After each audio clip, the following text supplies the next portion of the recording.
Hello ഹബീബുകളെ, എന്തൊക്കെയാണ് വിശേഷം? കുറേ ദിവസമായി ഒരു വീഡിയോ ഒക്കെ ചെയ്തിട്ട്. അപ്പോൾ ഇന്നൊരു ചെറിയ വീഡിയോ എന്താ വെച്ചാൽ, നമുക്ക് ടയർ കൊണ്ട് ഒരു ആമ്പൽക്കുളം ഉണ്ടാക്കാനുള്ള പരിപാടിയാണ് കേട്ടോ. കാറിൻ്റെ ഒരു ടയറാണ് കേട്ടോ എടുത്തിട്ടുള്ളത്. പഴയതാണ്, അങ്ങ് മൊട്ടയായ ടയർ ഒഴിവാക്കിയതാണ്. അപ്പോൾ ആ ടയർ എടുത്തിട്ടാണ് കേട്ടോ ഇന്നത്തെ പരിപാടി. ആദ്യമായി നമ്മൾ ചെയ്യണത്, അതിൻ്റെ കട്ടിയുള്ള ഭാഗം ഉണ്ടല്ലോ, ഉൾസൈഡ്, അത് ഒരു സൈഡ് മാത്രം നല്ല വൃത്തിക്ക് ഒരേ അളവിൽ കട്ട് ചെയ്തെടുക്കാം കേട്ടോ. കട്ട് ചെയ്യുന്നതിൻ്റെ ഇടയിൽ നമ്മളൊരു കത്തി പോയിട്ടോ, നല്ല സാരമില്ല, അത് നോക്കണ്ട, ഒരു 2-3 കത്തിയൊക്കെ എക്സ്ട്രാ കരുതിക്കോളി. ഇതേ കണ്ടോ, ഒന്ന് പൊട്ടിപ്പോയി. അപ്പോൾ തൽക്കാലം അടുത്ത കത്തി എടുത്തിട്ട് പരിപാടി തുടങ്ങി.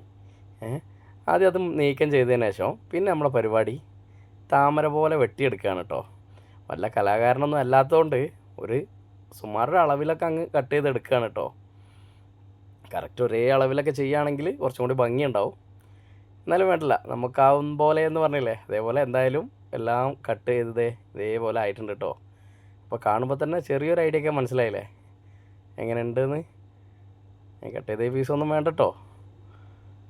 ഇനി അടുത്തതാണ് കുറച്ച് ടാസ്ക് പിടിച്ച പരിപാടി. ഇനി ടയർ നമുക്ക് മറിച്ചെടുക്കണം. ഇതിൻ്റെ ഉൾവശം നമുക്ക് പുറത്തായി കിട്ടുന്ന പോലെ മറിച്ചെടുക്കണം. അത് കുറച്ച് ചടങ്ങ് പിടിച്ചൊരു പരിപാടിയാണ്. എങ്കിലും ഇതിൽ ചെയ്യാതിരിക്കാൻ പറ്റില്ലല്ലോ. അങ്ങനെ ഏറെ പണിപ്പെട്ട് ചവിട്ടി പിടിച്ച് ഒരുവിധം നമ്മൾ സെറ്റാക്കി. കുറച്ച് ടാസ്ക് ആണെങ്കിലും കുഴപ്പമൊന്നുമില്ല. ഇതായി കണ്ടോ, ഇപ്പോഴാണ് നമ്മുടെ ചട്ടിയുടെ ആ ഷേപ്പ് ഇങ്ങ് വന്നത്. ഇപ്പോൾ കണ്ടില്ലേ, ഒരു താമരക്കുളം തന്നെ ആയില്ലേ. ഏറെക്കുറെ റെഡിയായി വന്നിട്ടുണ്ട്.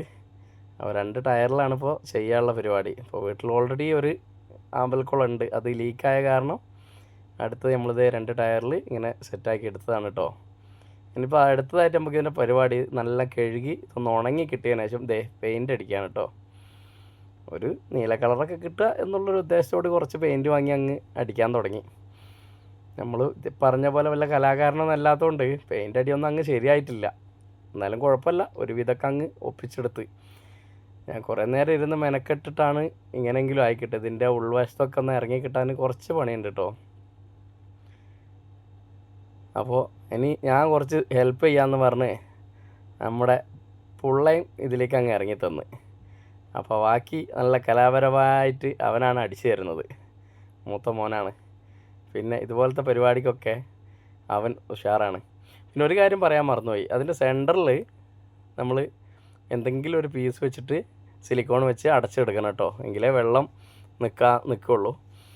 അപ്പോൾ അതിന് ശേഷം നമ്മൾ എന്ത് ചെയ്ത്, നല്ല മണ്ണും ചാണകവും മണലും എല്ലാം കൂടി മിക്സാക്കിയത് 2 ചട്ടികൾ നിറച്ചു.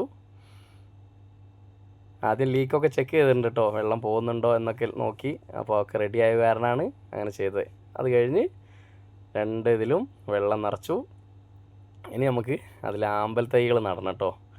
അവിടുന്ന് ഇവിടുന്നൊക്കെ ആയിട്ട് നിലറച്ചാലും കാരാപ്പുഴയൊക്കെ പോയി അങ്ങനെയൊക്കെ 2 ആമ്പൽ തൈയൊക്കെ സംഘടിപ്പിച്ചിട്ടുണ്ട്. അതിൽ ആദ്യത്തെ ആമ്പൽക്കുളത്തിൽ 1 ഉണ്ടായിരുന്നുള്ളൂ. അപ്പോൾ ഇത്രയേ ഉള്ളൂ ഇന്നത്തെ കുഞ്ഞു വീഡിയോ. അപ്പോൾ ആർക്കെങ്കിലും ഉണ്ടാക്കാൻ താല്പര്യം ഉണ്ടെങ്കിൽ ഒന്ന് ഉണ്ടാക്കി നോക്കണേ. വീഡിയോ ഇഷ്ടപ്പെട്ടാൽ ലൈക്ക് ചെയ്യണേ.